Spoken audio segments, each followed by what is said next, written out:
Who do you think is praised more in this society? An extrovert or an introvert? Now, that's probably a stupid question because I think we all know the answer to that. We grow up watching, at least I grew up, watching shows that praised the characters that were always loud and super creative and outgoing. They were the popular kids, right? That was the generation that I grew up in.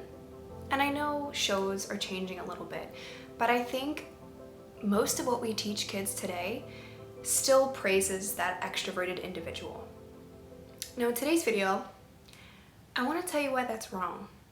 I want to tell you guys why introverts are actually better than extroverts. And before we get into the video, I just wanted to welcome you guys. For any of those who are new or who have come back to the channel, thank you for coming back. If you are not already subscribed, please go ahead and do so. My name is Bridget and I'm an introverted coach for women. I also do a lot of my own creative work on the side. I'll be linking my Etsy shop below. If you didn't see last week's video, go ahead and watch that. Don't forget to like this video if you found it helpful or useful. Comment below what you want to see more from me. And with that being said, let's get into the video. So I recently picked up a book that I put down a few months ago, and I think I've talked about this book on my channel before. It's Susan Cain's book called Quiet. And part of the inspiration for this video is exactly from that. Susan talks a lot about her work and her research going to places all over the world that are catered to the extroverted individual.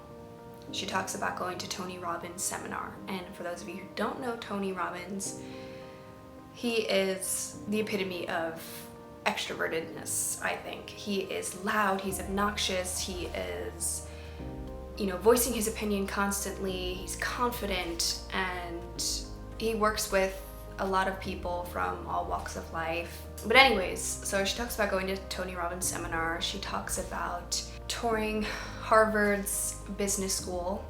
What I thought was funny about when she talked about Harvard Business School, she was interviewing the students and asked them, where can I find an introvert on campus? How can I talk to someone who's introverted, right? And the students were honestly confused. They were like, what do you mean? There are no introverts here. This is pretty much an extroverted school.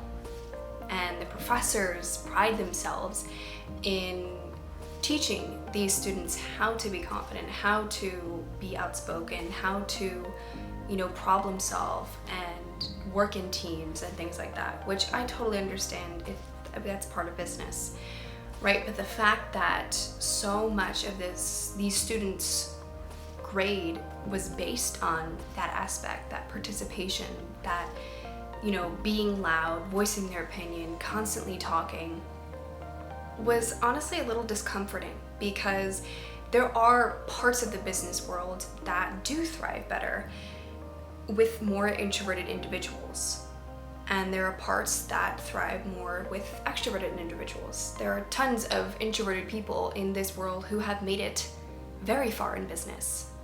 So that was something that I didn't really like, and which bothers me that we're still teaching that is what success looks like, that extroverted individuals will always go farther than introverted individuals. But back to what this video is about, why I think introverts are better than extroverts. And if you are an introvert watching this video, I want you to listen closely, because these are probably some of the things that you might think are your weaknesses, or you might have never thought of as your strengths.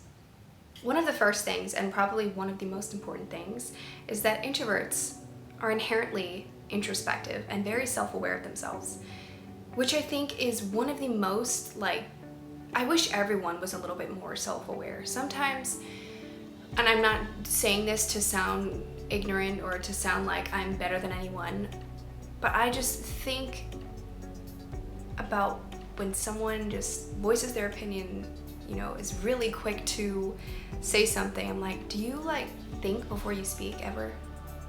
Or if someone doesn't realize that they're being mean, or that they're doing something that kind of falls out of line with maybe society's morals, maybe their own morals or principles, whatever the case is. I just think things would run a little bit smoother if we were all a little bit self-aware and we were all a little bit more introspective about ourselves. You know, I think the best thing about being self-aware is that I understand where I can improve. I understand when I messed up. I understand when I'm, procrastinating, when I'm being lazy, because I'm constantly in my head thinking about, even if I was being lazy in that moment, I'm thinking about, well, I am being lazy. And hey, it might make me continually, do whatever it is that I'm doing, but it might make me get up and do something more productive. But the fact is that I understand it. Another thing that introverts are great at, I think they're experts, is listening. And it kind of relates to a lot of the things I'm about to tell you. Being a listener, being a good listener, is so key. Like, to understanding directions, to following and solving problems, to being a good friend, to understanding and comprehending what you're reading, to doing literally anything in life. We need to be listening. We need to be open to, hearing other people's opinions. It's a lot of what's happening in politics and, a lot of what's wrong with society. If we were just better listeners and weren't so quick to speak up and voice our opinion, and we actually just sat down and listened to each other, things would be a whole heck of a lot easier. And jumping off of that one is that because we're so good at listening, we tend to be a little bit more empathetic and a little bit more sensitive towards ourselves or towards other people. My husband is an extrovert, and he is almost the complete opposite as me to a certain degree. And it bothers me that sometimes he is quick to voice his opinion and not really think about what's going on around him. I envy him because he's not always thinking about what everyone else is doing, right? But at the same time, I think that my empatheticness and my, sensitivity to other people's feelings has kind of rubbed off on him in, he thinks it's not the best way, but I think it's a great way. I love that I'm empathetic. I love that I can feel what other people are feeling. I like that I can understand people better and form deeper connections with people because I am that way. It shows up in my work, it shows up in my art, it shows up in a lot of the things that I do, it shows up how I, bring myself to whatever situation I'm in. Similar to that, us introverts tend to be more creative, whether it's in our personal life or our work life. Because we spend so much time thinking and reflecting, and because we are always thinking about how society looks and how it is kind of catered to that loud person, that outgoing person, we kind of spend a lot of time thinking about what things interest us, right? So I spend a lot of time alone. And because of that, I think it's helped with my creativity.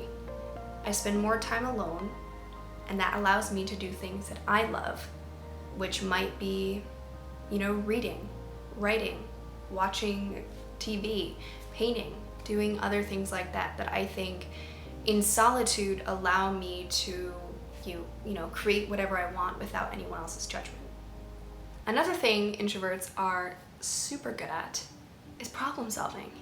And again, that's because we are expert listeners and expert reflectors. I don't know if that's a good thing or a bad thing, but because I spend so much time overanalyzing sometimes, I think over the years from doing that so frequently, and I'm sure other introverts can relate to this, that when approaching a situation, you might have already been thinking about how to solve this problem before you actually go to solve that problem. And I don't even think I'm explaining this in the right way, but say if you're watching someone doing something, instead of speaking up, you're already analyzing how you would do it, right? You're already in your head trying to figure out that problem before someone asks you for your opinion. A lot of these things that I have now realized introverts are so great at and that I can see are clear advantages in my life, I used to think of as weaknesses. The fact that I didn't have a lot of friends, but I really had deeper connections. The fact that I would rather spend time alone, but that in spending time alone, I could do great things. The fact that I was deemed more sensitive meant I was very empathetic. The fact that I didn't speak meant that I spent more time listening, right? So it's also about kind of turning that message in a different way. Things that you think right now are weaknesses could show up later in life as your greatest strengths. And I really wish I had watched some kind of video like this when I was younger and I was growing up and I was trying to understand myself, become a little bit more self-aware in how I could really bring my best self to the world. I wish I had that. So the next time you think that being your little quirky self and being shy and timid and having all this alone time was a bad thing and that we should conform to what society says is success, don't. Do your own research, see how many introverted people have created such enormous success and have created some of the best literature and art and so many other things. And I know the title of this video was a little bit controversial, and if you watched the end and you're hearing this, I'm sorry. So that is all I have for you today, guys. I hope you guys enjoyed this video, hopefully got some use out of it, and I will see you guys next time.